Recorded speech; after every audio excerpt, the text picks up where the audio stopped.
بسم اللہ الرحمن الرحیم لی خمسۃ نطفی بہا حر الوباء الحاطمہ المصطفیٰ والمرتضیٰ وبناہما وسیدہ۔ وہ کہا جاتا ہے، ایک مثال دی جاتی ہے کہ اندھے کو اندھیرے میں بڑے دور کی سوجی۔ یہ ایک محاورہ بھی ہے، اور وہ کہتے ہیں کہ گیدڑ کی جب موت آتی ہے تو وہ شہر کا رخ کرتا ہے۔ یہی حال کوئی مولوی یاسین مناجی صاحب کا ہوا ہے۔ سب سے پہلی بات تو یہ، میں ان کو ایک رسمی طور پہ مولوی کہتا ہوں، اور صحیح بات یہ ہے کہ میں ان کو مولوی بھی نہیں کہتا، مولوی کہتا ہوں۔ گزشتہ دنوں جو صورتحال رہی سوشل میڈیا پر، آپ تمامی احباب اس سے باخبر ہیں۔ نبی پاک صلی اللہ تعالیٰ علیہ وآلہ وسلم کے اصحاب میں سے سرکار سیدنا عمر فاروق رضی اللہ تعالیٰ عنہ وارضہ عنہ کی ذات گرامی وہ ذات گرامی ہے کہ آپ کے بارے میں نبی پاک صلی اللہ تعالیٰ علیہ وسلم نے واضح طور پر شگاف الفاظ میں آپ علیہ السلام نے ارشاد فرمایا کہ عمر تیرے سائے سے شیطان بھاگتا ہے۔ تو یہ وہ لوگ ہیں جو سرکار عمر فاروق رضی اللہ تعالیٰ عنہ وارضہ عنہ کے سائے سے بھاگنے والے لوگ ہیں۔ کل بھی یہ لوگ ان کے نام سے، ان کے سائے سے بھاگتے تھے، اور کل ان کے بڑے بھاگتے تھے، اور آج یہ لوگ ان کے نام سے بھاگتے ہیں۔ اللہ تعالیٰ نے حضرت عمر فاروق رضی اللہ تعالیٰ عنہ وارضہ عنہ کے نام نامی، اسم گرامی کے اندر اتنی طاقت رکھی۔ بہرحال، تو گزشتہ دنوں جو صورتحال رہی سوشل میڈیا پر، میں اس کی بات کر رہا تھا کہ مولوی حنیف قریشی صاحب نے، ہمارے پاکستان میں کراچی کے ایک پوڈ کاسٹر بھی ہیں، یوٹیوبر بھی ہیں، نادر علی صاحب، علماء کا وہ پوڈ کاسٹ کرتے رہتے ہیں، علماء کے ساتھ وہ گفتگو کرتے رہتے ہیں۔ تو مولوی حنیف قریشی صاحب کے ساتھ گفتگو کرتے انہوں نے حدیث قرطاس اور دیگر معاملات میں گفتگو کی۔ تو اب ہوا کیا کہ پریشانی وہاں پر لگ گئی مولوی یاسین مناجی صاحب کو۔ اہل سنت کا منہج، اہل سنت کا عقیدہ بیان کیا گیا، اور پریشانی لگ گئی مولوی یاسین مناجی صاحب کو۔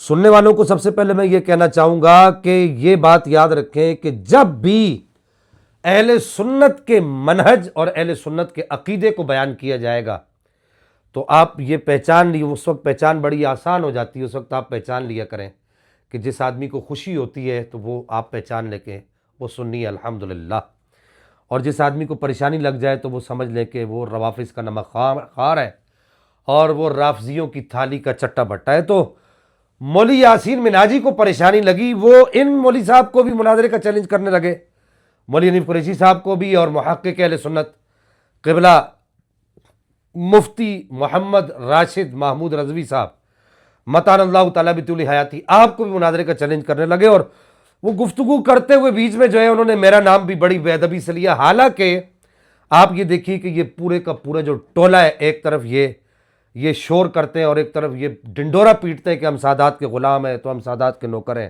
تو ہم یہ ہیں، تو ہم وہ ہیں۔ اور حقیقت آپ کے سامنے ہے کہ یہ کس طریقے کے ساتھ ان کا سادات کے ساتھ جو رویہ ہے، اور ان کا جو سلوک ہے، اور جو ان کے اخلاق سے گری ہوئی جو حرکتیں اور اخلاق سے گری ہوئی جو گفتگو ہے، وہ آپ تمامی احباب کے سامنے ہے۔ تو بہرحال انہوں نے وہاں گفتگو کرتے ہوئے دوبارہ سے مسئلہ افضلیت اور اس کو چھیڑنے کی کوشش کی، اور یہ کہا الحمدللہ ثم الحمدللہ، ان کو پوڈ کاسٹ کے اندر جس کو یہ مناظرہ کہتے ہیں، کہ آپ یہ دیکھیے کہ اس آدمی کا علمی لیول یہ ہے کہ جو آدمی سستی شہرت کے لیے اور روافظ کی داد حاصل کرنے کے لیے، میں اس کی صرف آپ کو ایک مثال دے دوں۔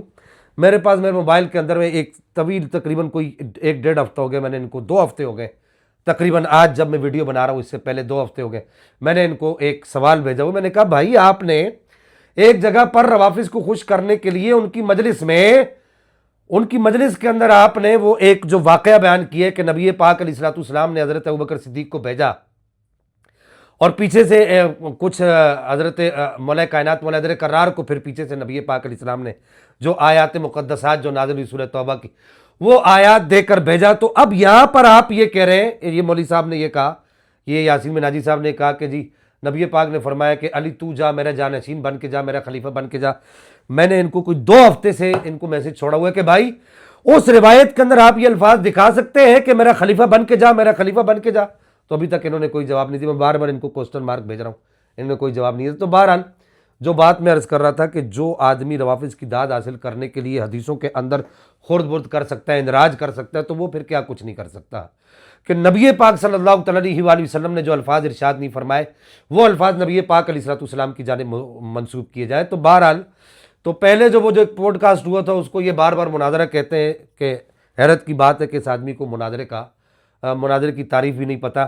تو اس کے اندر بھی الحمدللہ ثم الحمدللہ اہل علم حضرات کا فیصلہ یہی ہے کہ ہم نے جتنی بھی جرا کی اور جتنے بھی استدلالات کیے، کسی بھی استدلال کا جواب انہوں نے نہیں دیا، اور جتنے انہوں نے استدلالات کیے ہم نے ان کے سارے استدلالات کو توڑ کے تش تش بام کر دیا. الحمدللہ ثم الحمدللہ. باقی ان کا یہ کہنا کہ میں وہاں قرآن پڑھتا رہا، تو الحمدللہ ہم نے بھی وہاں قرآن پڑھا. ان اکرمکم عند اللہ اتقاکم وسیجنبها الاتقی الذی یؤتی مالہ یتزکی، پورا پڑھا. پھر اس کے اوپر میں نے ان کو وہاں پر کہا بھی کہ مجھے خوشی ہوگی کہ اگر آپ اس کا جواب دیں. اور پھر اس کے بعد لا اجد احدا فضل علی ابی بکر وعمر اللہ جلۃ حد المفتری، مولا علی کرم اللہ وجہ کریم کی 120 راویوں سے مروی میں نے یہ سری روایت پڑھی. روایت کے اوپر تو کوئی جرا نہیں کر سکے اپنی طرف سے ایک باطل تعویل پیش کیجیے. وہ تو ایک عاجزی کے طور پہ کہہ رہے تھے، تو عاجزی کے طور پر کوئی کوڑے نہیں برسائے جاتے. یہاں پر مولا علی کرم اللہ وجہ کریم کوڑے برسانے کی بات کر رہے ہیں. تو بہرحال انہوں نے جو ہے پھر اب یہ مسئلہ تفضیل کو چھیڑ دیا. اس میں تو ان کو شکست فاش ہوئی. علماء اہل سنت اور علماء جو پڑھے لکھے لوگ تھے ان سب کا فیصلہ یہی تھا کہ الحمدللہ اہل سنت کا پلہ یعنی کہ فقیر کا پلہ بھاری تھا. جتنے بھی استدلالات کیے کسی استدلال کا جواب نہیں دیا، اور جتنی بھی جرا کی اور جتنے بھی ان کے اوپر سوال قائم کیے کسی ایک سوال کا جواب بھی نہیں دیا. اور یہ کہنا کہ جی یہ فلاں بابا اور فلاں بابا، اور بھائی یہ دعوے کی تنقیح ہوتی ہے. جس آدمی کو یہی نہ پتا ہو کہ دعویٰ کیا ہے، اس کی تنقیح کیا ہے، تو وہ آدمی جو ہے وہ لوگوں کو تو بیوقوف بنا سکتا ہے، بہرحال علماء کو بنا نہیں سکتا. تو اب انہوں نے دوبارہ سے وہ مسئلہ، میں جو بات عرض کر رہا تھا، مسئلہ افضلیت کو چھیڑا، اور وہاں پر جو ہے محقق اہل سنت مفتی راشد محمود رضوی صاحب مطال اللہ تعالیٰ بیت الیاتی آپ کو کہا کہ جی آپ مناظرہ کریں اور یہ کریں. تو میں آپ کو یہ لکھ کر دینے کے لیے تیار ہوں.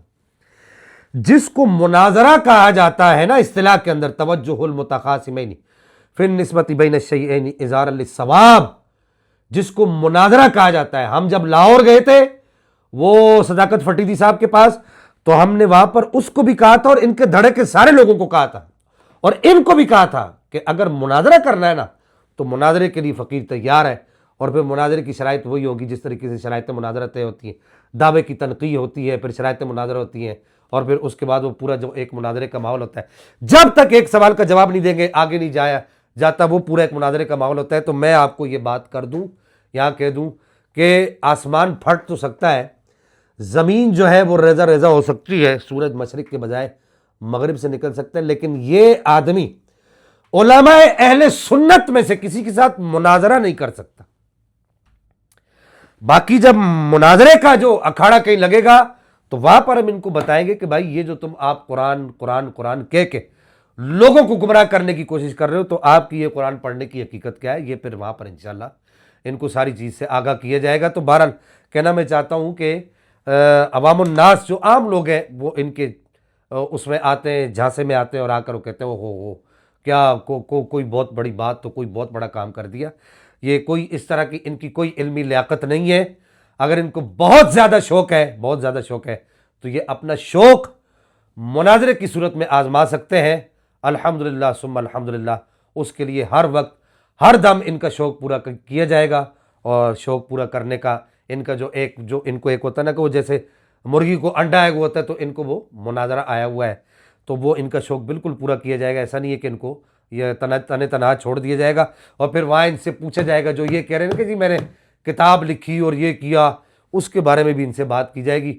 اللہ جل مجدہ الکریم اس طرح کے شر انگیزوں کے فتنہ پروروں کے فتنے سے اہل سنت کو محفوظ فرمائے. والسلام علیکم.